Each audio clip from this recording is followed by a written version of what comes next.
termina todo esto la doctora María Amparo Casar en su juicio de amparo, siempre a todas horas pendiente y presente. ¿Cómo estás, María Amparo? Bienvenida. Muy buenas noches. ¿Cómo ves el tema de la Corte, los señalamientos presidenciales sobre el exceso de apoyos con abogados en abundancia, con gastos superfluos, todo para llevar a inducir que el presupuesto de la Corte, del Poder Judicial, se reduzca quizá entre 10, 15 mil, hasta 25 mil millones de pesos, porque pues hay un enfrentamiento inevitable a María Amparo? Buenas noches.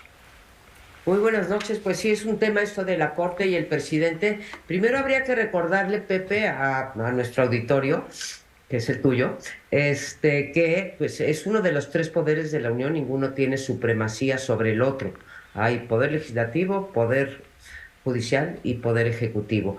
Y que pues no corresponde en una democracia expresarse de la manera en que se ha expresado el titular del Ejecutivo con respecto a el órgano que es colegiado y en particular de la presidenta del Poder Judicial, ¿sí?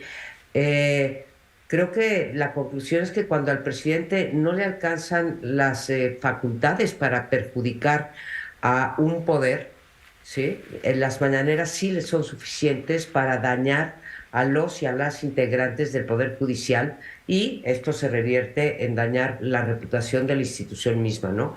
Yo creo que el presidente hizo dos malos cálculos, Pepe. Primero, quiso mantener al ministro Saldívar en la presidencia de la Corte, de manera inconstitucional, pues tan inconstitucional era que no pasó, y después hubiese querido reformar el Poder Judicial para bajarle los ingresos, como lo volvió a decir hoy, y elegir a los ministros por el voto popular. Tampoco lo consiguió, pues porque perdió la mayoría constitucional.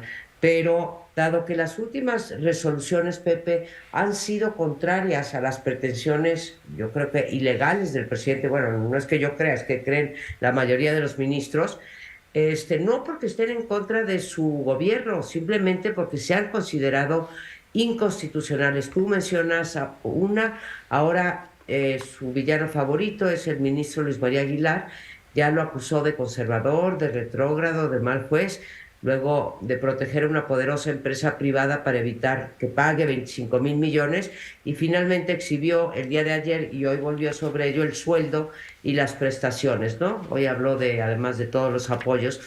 ¿Y esto con qué propósito? Pues con el propósito de minar la legitimidad del otro poder. Lo preocupante, y me lo recuerdas tú ahorita, Pepe, es que no es el único caso. De la ministra presidenta dijo que desde que ella llegó se desató una ola para dejar en libertad a presuntos delincuentes.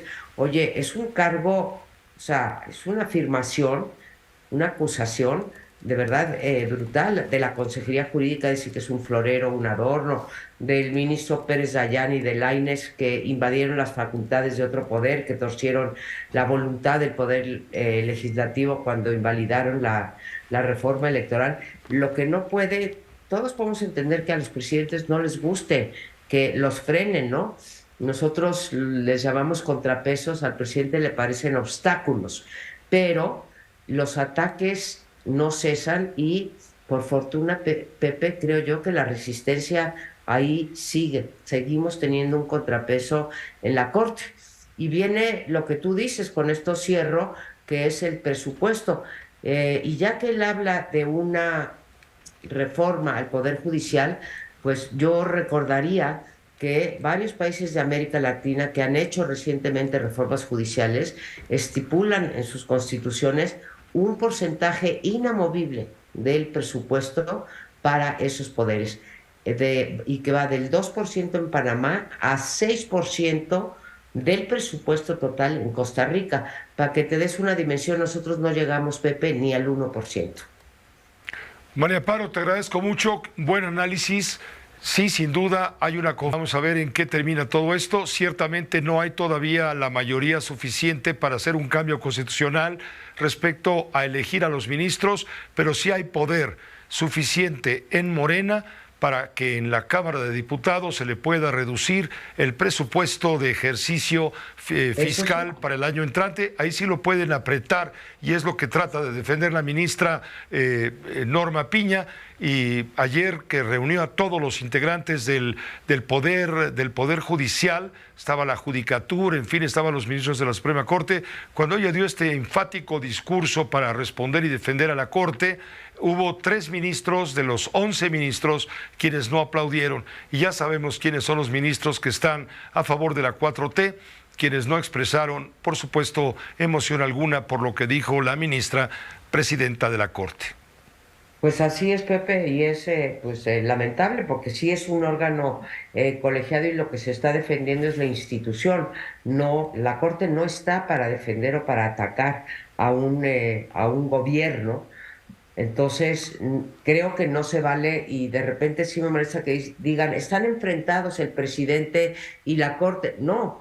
El presidente se ha dedicado a bulear a la Corte y la Corte se ha mantenido creo que en un papel muy digno a través de sus discursos y a través de sus sentencias, Pepe, que eso es lo que importa. Gracias, María Amparo, buenas noches. A ti, Pepe, muy buenas noches. Hasta la siguiente, la doctora María Amparo Casar, con su juicio de amparo.